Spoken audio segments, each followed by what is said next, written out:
Magandang buhay mga bata! Tara, samahan ninyo akong matuto kasama si Teacher Aika, your online teacher. Please don't forget to subscribe, like, share, and hit the notification bell for more videos. Thank you! Matatag Curriculum, GMRC, Grade 4. Quarter 1, Aralin 8. Sariling kamalayan sa mga mabuting kaugaliang Pilipino. Ako si Teacher Aika, ang inyong online teacher. Simulan na natin. Mga kasanayan at layunin. Nakapagsasanay ng pagmamahal sa bayan sa pamamagitan ng mga gawain na nagtatampok sa mga Pilipinong nagsasabuhay ng mabuting kaugalian. Una, natutukoy ang mga pansariling taglay na mga mabuting kaugaliang Pilipino. Halimbawa, masayahin, madasalin at masipag. Ikalawa, na ipaliliwanag na ang sariling kamalayan sa mga mabuting kaugaliang Pilipino ay mahalaga upang maiangkop ang mga kilos at pag-iisip na katangi-tangi sa lahing pinagmulan. Ikatlo, na isasakilos ang mga tinataglay na mabuting kaugaliang Pilipino.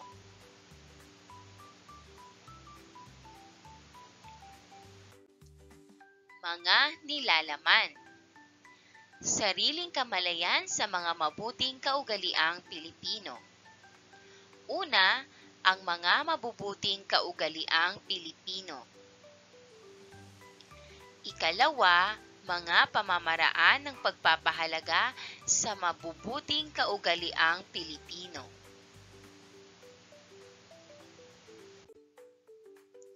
Magkaroon muna tayo ng maikling balik-aral.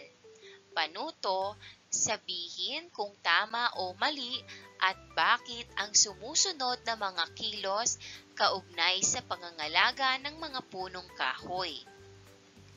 Una, hindi naaapektuhan ang punong kahoy sa mga ilaw na pinupulupot sa kanilang sanga kung Pasko.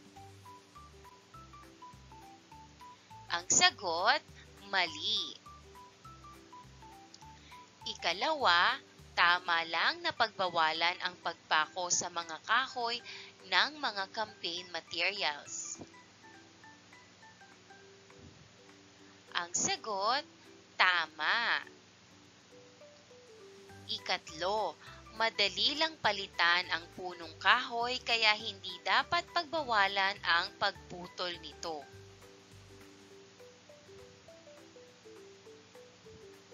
Ang sagot, mali.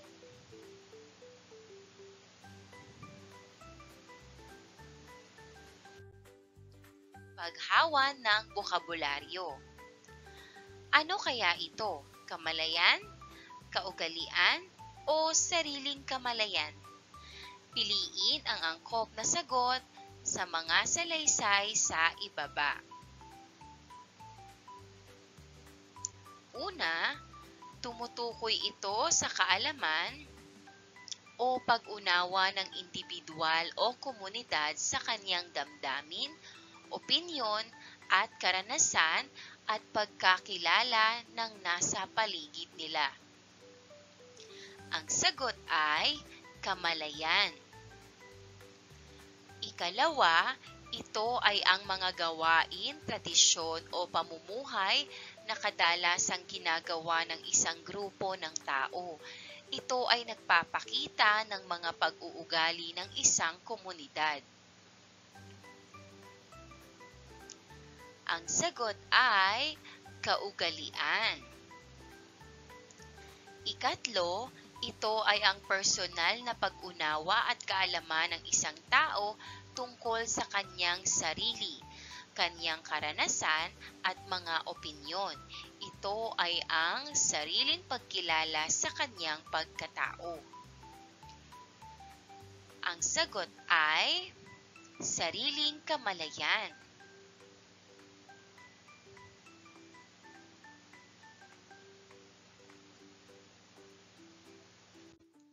Dumako na tayo sa isang gawain na may pamagat na Pilipino ba ako?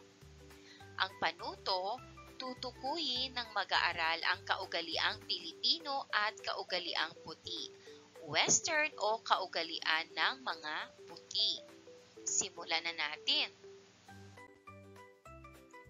Number 1, makapamilya. Ang sagot ay kaugaliang Pilipino. Ikalawa, individualistic. Ang sagot ay kaugaliang puti. Ikatlo, mataas ang tingin sa sarili dahil makapangyarihan ang bayang kinabibilangan. Ang sagot ay kaugaliang Pilipino. Number 4, mapanindigan sa karapatan. Ang sagot ay kaugaliang Pilipino. Number 5, makapagsarili o independent. Ang sagot ay kaugaliang puti. Number 6, matibay ang loob. Ang sagot ay kaugaliang Pilipino. Number 7, masayahin at magiliw na kasama. Ang sagot ay kaugaliang Pilipino.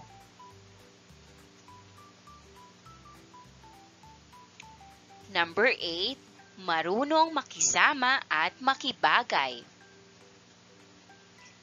Ang sagot ay kaugaliang Pilipino. Number 9, maganda ang loob. Ang sagot, kaugaliang Pilipino. Number 10, makadiyos. Ang sagot ay kaugaliang Pilipino. Number 11, pinahahalagahan ang personal na kalayaan. Ang sagot ay kaugaliang puti. Number 12, magalang lalo na sa mga matatanda. Ang sagot ay kaugaliang Pilipino. Mga kaugaliang Pilipino, makapamilya, matibay ang loob, masayahin at magiliw na kasama, marunong makisama at makikibagay, maganda ang loob, makadiyos, magalang lalo na sa mga matatanda.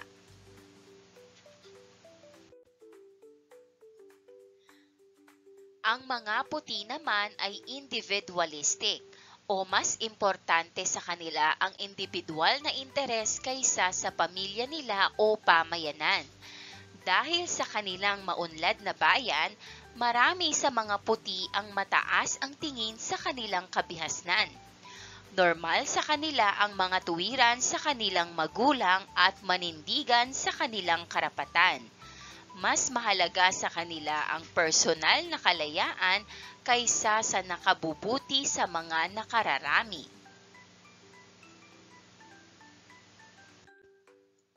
Ito ay pangkaramihan at tipikal na paglalahad, pero hindi lahat ng Pilipino ay may pag-uugaling Pilipino, gayon rin ang mga puti.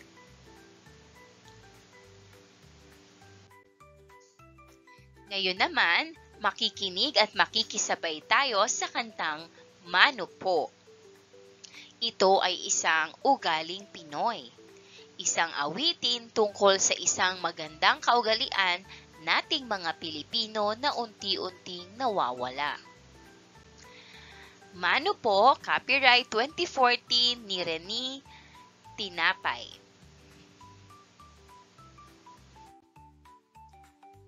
Basahin natin ang Mano Po. Mano po itay, mano po inay, isang paggalang sa ating mga magulang. Mano po itay, mano po inay, kay sarap pakinggan. Magandang kaugalian, sana'y mapangalagaan at hindi mapabayaang mawala ito. Mawala itong tuluyan. Di ka ba nangangamba? Ang panahon nag-iiba. Darating ang araw, kung tayo'y wala na, tuluyan na rin kayang mawawala ito? Ang ugaling Pilipino sa banyagang bayan, unti-unting nawawalan ng saysay. Ang ugaling Pinoy sa banyagang bayan, unti-unting nawawalan ng buhay.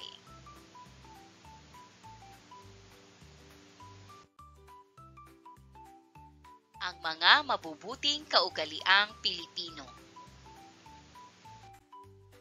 Ang kaugaliang Pilipino ay bahagi ng ating kultura. Sa pamamagitan ng pagsunod sa mga kaugaliang ito, nahuhubog ang ating kamalayan sa pagka-Pilipino. Ang ating mga gawi ay humuhubog sa individual na pagkakakilanlan bilang miyembro ng lipunang Pilipino.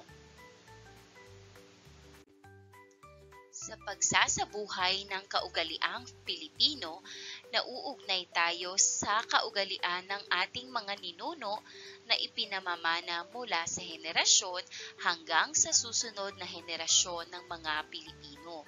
Ito ay nagpapalakas sa pagkakaisa ng pamayanang Filipino. Ang kaugaliang Filipino ay nakikita sa pakikitungo, ritual, seremonya, o iba pang mga aspekto ng pang-araw-araw na buhay na ugnay sa pagka-Pilipino. Ang sumusunod ay mga kaugaliang natatangi sa mga Pilipino. A. Malapit na ugnayan sa pamilya.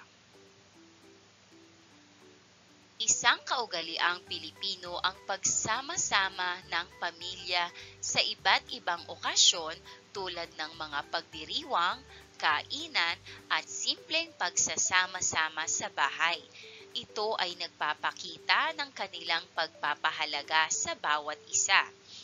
Para sa mga Pilipino, mahalaga ang pagsama-sama dahil sa pagbabahagingan ng mga karanasan, mga kwento at kabigatan sa buhay.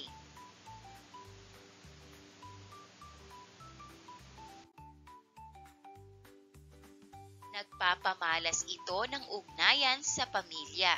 Sa oras ng pangangailangan, ang mga miyembro ng pamilya ay nagtutulungan at nagbibigay ng suporta sa isa't isa.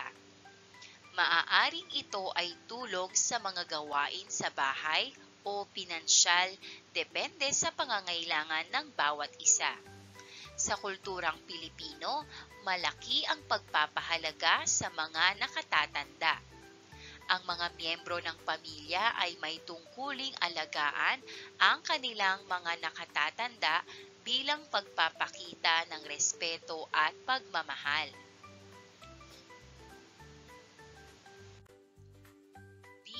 Mabuting pakikibagay at pakikisama.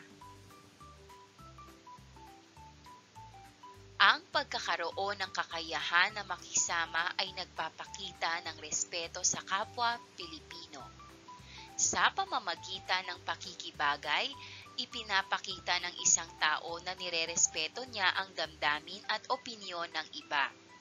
Ang pakikisama ay nagpapalakas ng ugnayan at nagtataguyod ng harmonya sa komunidad. Sa pamamagitan ng pagtanggap at pagrespeto sa mga kaibigan, kapamilya at katrabaho, mas nagiging maligaya at masaya ang pagsasamahan. Sa pamamagitan ng pagtulong-tulong at pagbibigay suporta sa isa't isa, mas madali para sa mga Pilipino na makamit ang kanilang mga layunin. Ang mga individual na marunong makisama, natututong magpapakumbaba, magpatawad at maging maunawain. Dahil nakikisama, nagsisikap na gampanan ang tungkulin. Ang mga ito ay nagtataguyod ng mas mahusay na relasyon at nagsisilbing halimbawa ng mabuting pag-uugali. C. Ang pagkamasayahin at magiliw. Ang pagiging masayahin at magiliw na kasama ay nagpapalakas ng samahan at pagkakaisa sa lipunan. Sa pamamagitan ng pagiging masayahin at positibo, nagkakaroon ng magandang atmosfera at mas madali ang pagbuo ng magandang ugnayan sa kapwa. Ito ay nagpapakita ng paggalang at pagpapahalaga sa damdamin ng iba, na nagbubunga ng mas mabuting komunikasyon.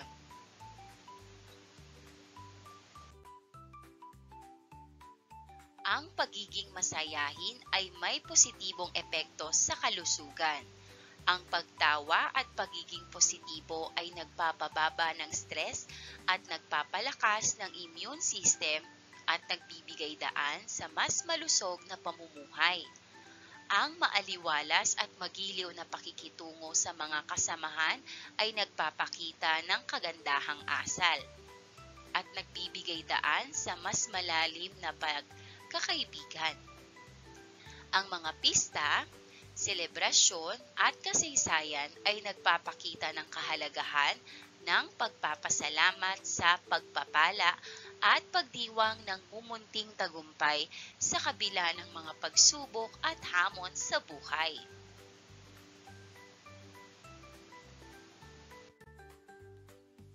D.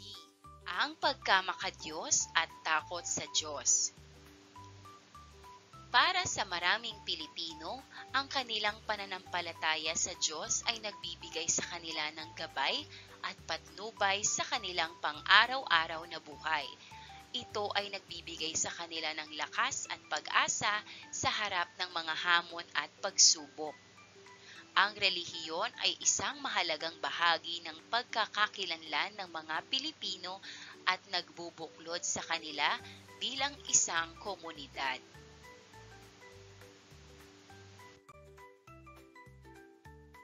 Ang mga aral ng pananampalataya ay nagtuturo sa mga Pilipino ng mga moral na prinsipyo at batayang gawain tulad ng pagmamahal sa kapwa, pagbibigay, at kabutihang loob.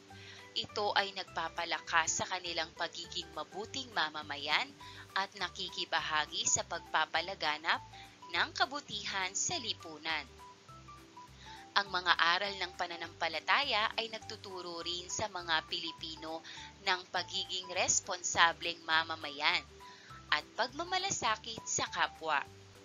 Ito ay nagpapalakas sa kanilang pangunawa at pagkilos sa pagtulong sa mga nangangailangan at sa pagiging mabuting halimbawa sa kanilang komunidad.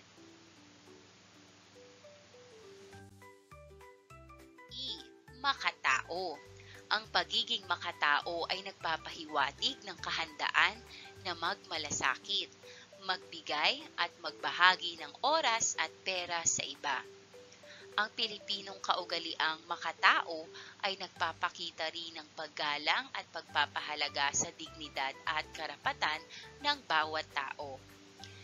Ito ay ipinapakita sa pamamagitan ng pagtanggap at pagpapakita ng respeto sa iba't ibang paniniwala, kultura at pamamaraan ng pamumuhay. Para sa ating gawain bilang 3, salaysay buhay. Hahatiin ang klase sa 5 pangkat. Bawat pangkat ay bubunot ng isang kaugaliang Pilipino na ating nabanggit kanina at magsasadula sa pamamagitan ng kilos at salita ng isang sitwasyon sa araw-araw na buhay sa bahay o paaralan. Ipapakita sa dula ang pagsasabuhay na ang kaugaliang Pilipino at mga ugnay na mga katangiang nabunot. Narito ang rubric ng pagmamarka. 10 ang pinakamataas na pwedeng ibigay ng guro at 1 naman ang pinakamababa. Galingan nyo! Dumako na tayo sa mga pamamaraan ng pagpapahalaga sa mabuting kaugaliang Pilipino.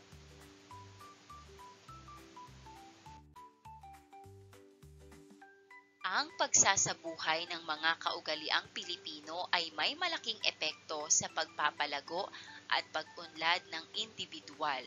Ito ay naglalagay ng halaga sa ugnayan, pagkakaisa at pagkamapagkumbaba na nagbubunga ng masiglang komunidad at pagkakaisa sa lipunan.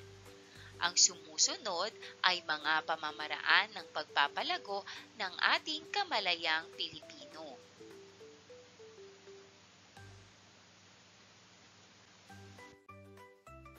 Una ay ang pagbibigay panahon at pakikipagkwentuhan sa mga matatanda. Ang pagbibigay ng oras at pakikinig sa mga kwento ng mga matatanda ay nagpapalakas ng ugnayan sa pamilya at lipunan.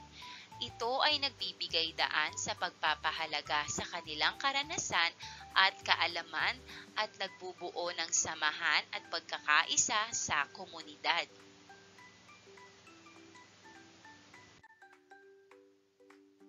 Ang pakikipagkwentuhan sa kanila ay nagpapalakas ng paggalang at nagbibigay buhay sa tradisyon at kultura ng bansa. Dapat nating ipagpatuloy ang kaugalian ng pagmamano, pagbibigay upuan sa mga matatanda at pag-aalay sa kanila. Ikalawa ay pagbibigay prioridad sa pagsasama-sama ng pamilya. Pahalagahan at bigyan natin ng panahon ang mga selebrasyong pampamilya at bayan. Pagsumikapan rin nating makiisa sa mga gawain ng simbahan at pamayanan kagaya ng mga camping, picnic at paggawa ng konkretong hakbang para maipakita ang pagmamalasakit sa mga magulang at kapatid. Pagbibigay ng mga munting alaala o regalo sa isa't isa.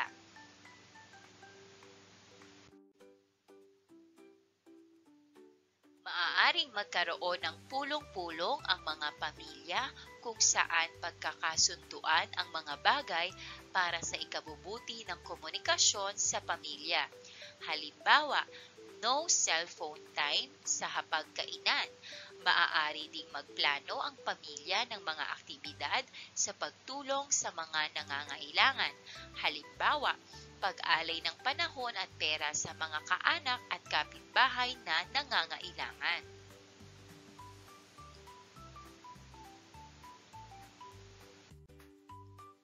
Ikatlo ay pakikiisa sa mga proyekto at gawain sa pamayanan. Ang pakikiisa sa mga proyekto ng pamayanan ay nagbibigay daan sa mga mamamayan na magtulungan at magkaisa upang maisakatuparan ang mga layunin at adhikain ng kanilang komunidad. Ito ay nagpapalakas ng samahan at pagkakaisa sa pagitan ng mga tao.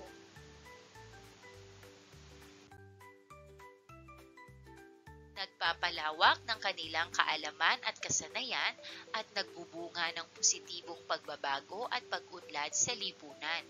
Ang bawat individual na nagpapakita ng pakikiisa ay nag-aambag sa pagpapalakas ng kanilang komunidad at nagpapabuti sa buhay ng kanilang kapwa mamamayan. Isang halimbawa nito ay ang Brigada Eskwela.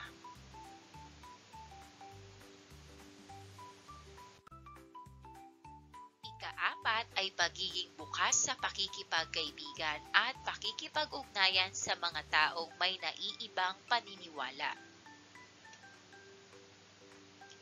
Ang pagiging bukas sa pakikipagkaibigan at pakikipag-ugnayan sa mga taong may iba't ibang paniniwala ay nagpapakita ng kahalagahan ng pagiging makatao. Ito ay nagpapalawak ng ating kaalaman at pag-unawa sa iba't ibang kultura, pananaw at paniniwala. Sa pamamagitan ng pagiging bukas, natututuhan nating magrespeto sa opinyon at pananaw ng iba. At itinataguyod natin ang pagkakaisa at pagtanggap sa kabiguang mayroon tayo.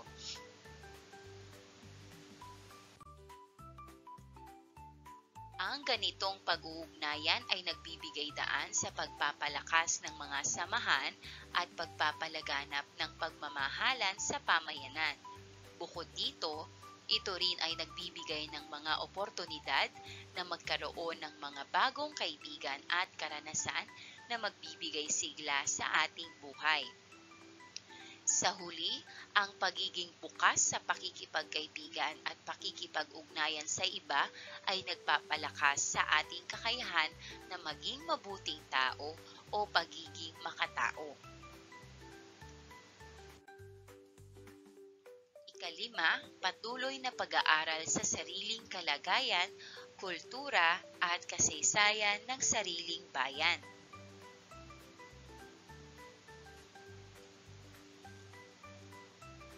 Ang pagpapalawak ng kaalaman sa kultura at kasaysayan hindi lamang sa sariling bayan, kundi pati na rin sa ibang kultura ay may mahalagang papel sa pagpapalalim ng ating pag-unawa sa mundo.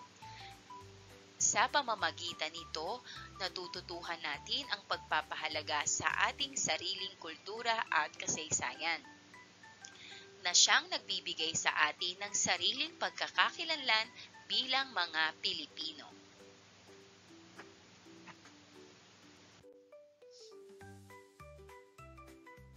Ang pagpapalawak ng kaalaman sa kultura at kasaysayan hindi lamang sa sariling bayan kundi pati na rin sa ibang kultura ay may mahalagang papel sa pagpapalalim ng ating pag-unawa sa mundo. Sa pamamagitan nito, natututuhan natin ang pagpapahalaga sa ating sariling kultura at kasaysayan, na siyang nagbibigay sa atin ng sariling pagkakakilanlan bilang mga Pilipino.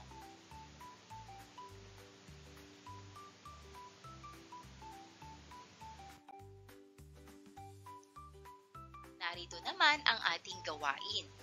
Nakakasali o ginagawa o nagawa nyo na ba ang mga ganito? Lagyan ng check kung nagawa na ng inyong pamilya sa simbahan o pamayanan. Simulan natin sa storytelling kasama ang lolo o lola. Family camping. Nakibahagi sa camping ng mga kabataan. Naunang bumati sa bagong kaklase. Nakilahok sa paglinis ng kapaligiran. Naimbita sa bahay ng dayuhan o may ibang paniniwala o pananampalataya.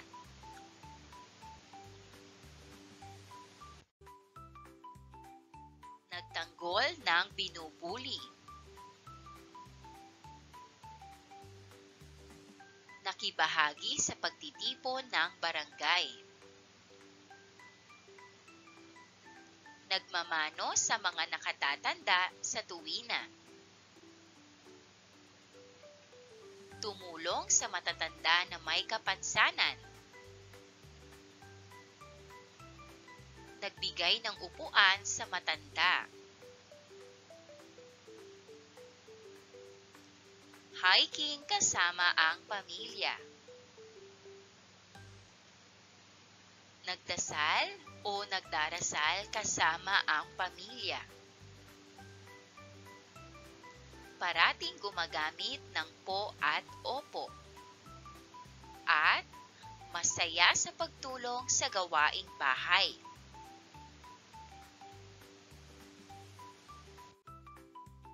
Ngayon naman, basahin natin ang kwento tungkol kay si Juan at ang kanyang pagtulong sa kapwa. Akda ni Christy D. Sagun mula sa SDO Urdaneta City. Edited by Lily Fetalsana Apura. May isang batang lalaking mag-aaral na nagngangalang Juan. Si Juan ay kilala sa kanilang lugar dahil sa kanyang malasakit sa kapwa. Isa siyang mabait, mapagbigay at palaging handang tumulong.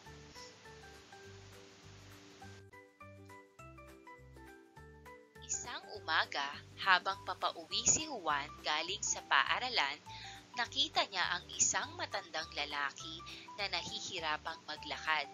Agad siyang lumapit para tulungan ang matandang lalaki sa pagtawid sa kalsada. "Napakabait mong bata. Maraming salamat sa iyong kabaitan," sabi ng matandang lalaki. "Ako ay pupunta sa tindahan upang bumili ng aking mga pangangailangan. Wala kasi akong mapagutusan."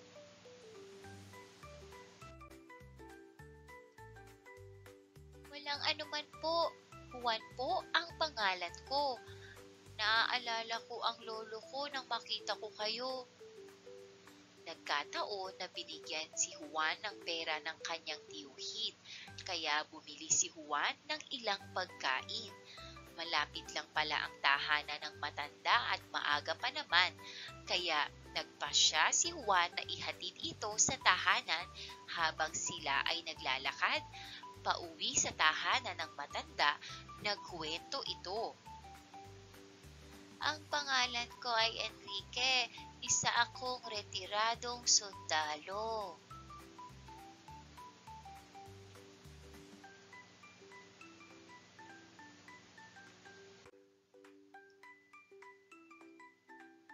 "Nadestino ako at nakipag-away sa armadong rebelde sa mga kabukiran ng Mindanao at Negros.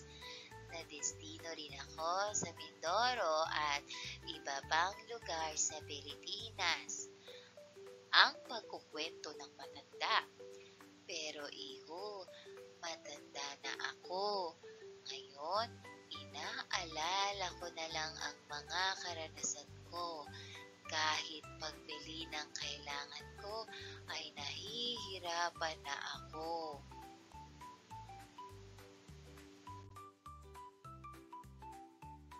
Nang makarating sila sa tahanan nito, naisip ni Juan, "Kung minsan maaga mag-uwian at may oras pa ako, dadalawin ko si Lolo paminsan-minsan.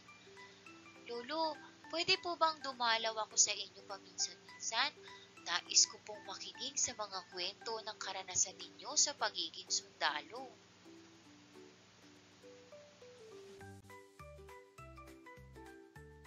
"Maraming salamat, Juan. Ikinagagalak ko maging kaibigan mo." Ang masayang tugon ng matanda. "Naway pagpalain ka ng Panginoon." Pagtatalakay ng kwento, narito ang mga katanungan na dapat nating sagutin o maaari nating ibahagi sa ating kaklase ang ating mga opinyon. Una, ano-ano ang pinagkakaabalahan ninyo matapos ang klase? Ikalawa, may nakita na ba kayong matanda o taong may kapansanan na nahihirapan sa daan?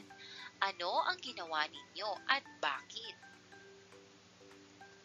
Ikatlo, ano kaya ang pwedeng mangyari kung hindi tinulungan ni Juan ang matanda? Ikaapat, kung ikaw si Juan, tutulong ka ba sa matandang hindi mo kilala at bakit? Ikalima, ano-ano ang mga magagandang dulot ng pagtulong ni Juan sa matanda? At ika-anim, ano-ano ang mga dahilan kung bakit tayo nag-aatubiling tumulong sa mga taong nangangailangan?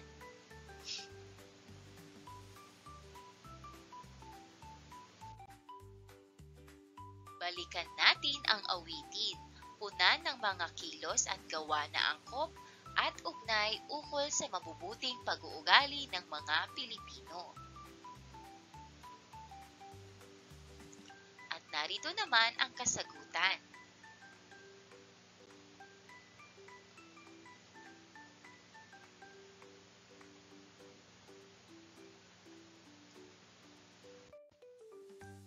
Para naman sa pabaong pagkatuto, bawat mag-aaral ay mag-iisip at magdadala ng larawan na nagpapakita ng pagsunod sa pangunahing payo ng kanilang mga magulang, alinsunod sa Panatang Makabayan. Ang bawat pangkat ay gagawa ng poster ng Panatang Makabayan na may larawan ng mga gawain ng kasapi o bawat kasapi ng grupo. Bibigkasin nila ng sabayan at madamdamin ang Panatang Makabayan sa harapan ng klase at sasabihin ang mga gagawin ng bawat isa bilang pagpapakita ng pagmamahal sa bayan at magulang. Narito ang kopya ng Panatang Makabayan. At dito naman ilalagay ang mga payo ng aking mga magulang. Galingan mo ha! Narito ang rubric sa pagmamarka. 10 puntos ang pinakamataas at 1 puntos naman ang pinakamababa. Kayang-kaya mo yan!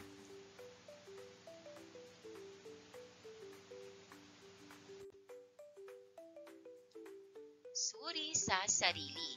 Susuriin at mamarkahan ng mga mag-aaral ang sarili ukol sa pagsasabuhay ng mga kaugaliang Pilipino. Narito ang gabay sa pagmamarka sa sarili. 5 puntos ang pinakamataas, 1 hanggang 2 puntos naman ang pinakamababa. Galingan mo ha! Pagsasabuhay ko ng mga kaugaliang Pilipino. Lagyan lamang ng check ang bawat patlang kung ito ay iyong ginagawa. X naman kung hindi. Una, parati akong gumagamit ng po at opo at ang katulad na mga salita kapag nakikipag-usap sa mga matatanda. Ikalawa, ako ay nagmamano at nagpapasalamat sa aking mga magulang. Ikatlo, binibigyan ko ng panahong bisitahin at kausapin ang aking mga lolo at lola. Ika-4, isinasapuso ko ang mga payo at aral ng aking mga magulang. At ika-5, sinisikap kong magpakumbaba at umunawa sa mga kasapi ng aming pamilya at mga kamag-anak para magkaroon kami ng mabuting relasyon.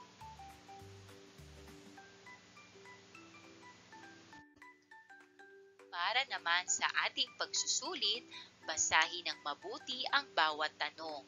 Isulat sa sagutang papel ang tamang sagot. Number 1. Alin sa mga gawain sa ibaba ang kaugaliang Pilipino na nagpapakita ng kanilang pagiging masayahin at magiliw? A. Pagiging palaasa sa kapalaran. B. Pagiging malungkot sa lahat ng pagkakataon. C. Pananatili sa sariling mundo at hindi pakikisalamuha sa ibang tao. O D. Kakayahang ngumiti at magpatawa sa iba't ibang sitwasyon. Ang tamang sagot ay letrang D. Number 2. Ano ang ipinapahiwatig ng pagiging madasali ng mga Pilipino? A. Hindi nila kailangan ang tulong ng Diyos. B. Wala silang alintana sa kanilang pananampalataya. C. Sila ay labis na makadiyos at walang anumang pagkukulang. O D. Kanilang pinapahalagahan ang pananampalataya sa Diyos at humuhugot ng lakas mula dito. Ang tamang sagot ay letrang D.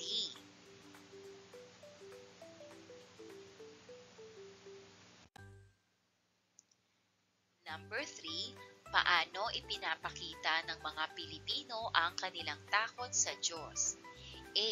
Pagbibigay prioridad sa sariling kalayaan. B. Takot mapag-isa. C. Takot sila sa madilim na lugar. O D.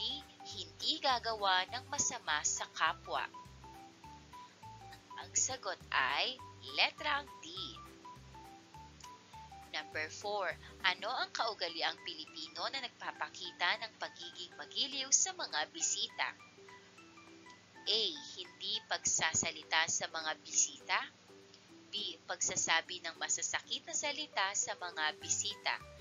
C. Pag-iwas sa mga bisita upang hindi magkaroon ng abala. O D. Pagmamalasakit at magalang na pakikitungo sa mga bisita. Ang sagot ay letrang D. Number 5, paano na ipapakita ang pagmamalasakit ng mga Pilipino sa kanilang pamilya? A. Pagdalo sa mga pagtitipon ng pamilya. B. Pag-iwas sa pamilya upang makapag-focus sa personal na interes. C. Pagkuha ng mga gamit o pera mula sa mga kapamilya. O D. Pagsasaalang-alang sa kalagayan at damdamin ng bawat miyembro ng pamilya. Ang sagot ay letrang D.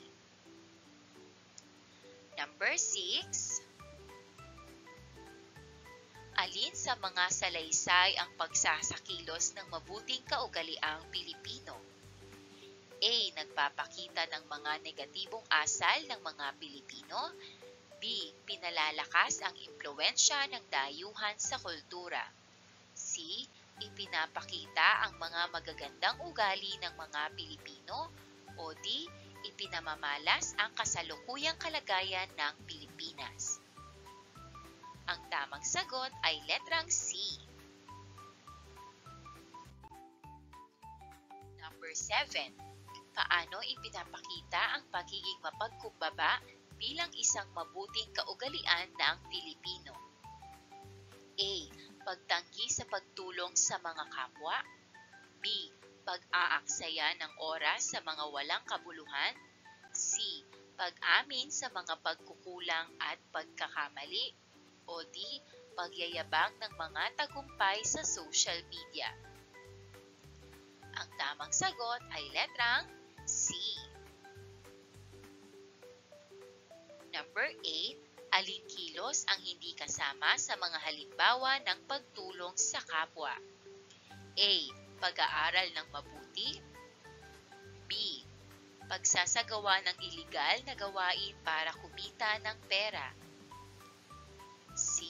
Pagtuturo sa isang estudyanteng nahihirapan ng libreng tutorial. D. Pagpapatayo ng isang sariling monumento. Ang tamang sagot ay letrang C.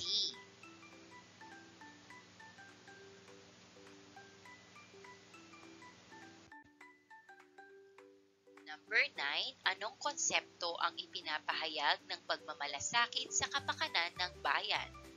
A. Pagiging self-centered at walang pakialam sa iba. B. Pagtutuon ng pansin sa pansariling interes lamang. C. Paggawa ng mga aksyon para sa ikabubuti ng komunidad at bansa. O D. Pag-aambisyon para sa personal na kapakinabangan. Ang tamang sagot ay letrang C. Number 10, aling kaugalian ang may uugnay sa pagiging makapamilya? A. Parati lang sa bahay. B. Hindi magbibigay sa iba dahil para lang lahat sa pamilya. C. Pagbibigay panahon at prioridad na makasama ang pamilya. O D. Pag-aksaya ng oras sa mga hindi produktibong gawain. Ang tamang sagot ay letrang C. Number 11. Sa anong paraan maipakikita ang pagkamakatao? A. Pagsunod sa mga batas at responsibilidad. B. Pagtulong at pag-alalay sa isang taong natumba sa daan. C. Pagsasagawa ng mga gawaing pilit na ipinagbabawal. O D. Pagsisiwalat ng personal na impormasyon sa publiko. Ang tamang sagot ay letrang B. Number 12. Alin sa mga sumusunod ang nagpapamalas ng mabuting pakikibagay at pakikisama? A. Hindi pagtangi kahit ayaw. B. Pagsisikap na unawain at kaibiganin ang mga kasamahan. C. Sasama sa lahat ng lakad ng barkada. O D. Pagtanggi na makasama sa grupo ang ibang kamag-aral. Ang sagot ay letrang B.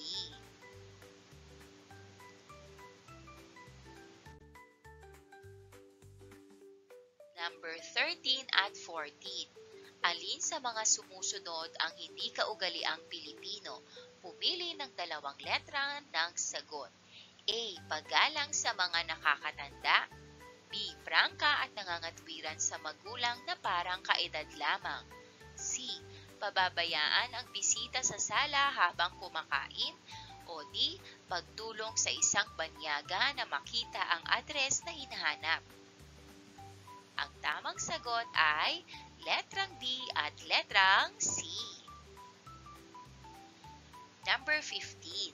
Alin sa sumusunod ang hindi dapat gawin para mapalawak at mapalalim ang kaalaman sa pag-uugaling Pilipino? A. Patuloy na pag-aaral sa kultura at kasaysayan ng Pilipinas. B. Pag-aaral sa kasaysayan ng ibang lahi. C. Pagkanta at pagtangkilik ng mga sariling produkto at sining. O D. Pagtangkilik ng mga banyaga at imported na mga produkto. Ang tamang sagot ay letrang B. Mahusay mga bata! Maraming salamat sa panonood! Huwag kalimutang i-like at mag-subscribe para sa higit pang educational content. I-click ang bell icon para ma-update ka sa ating mga bagong video. Salamat!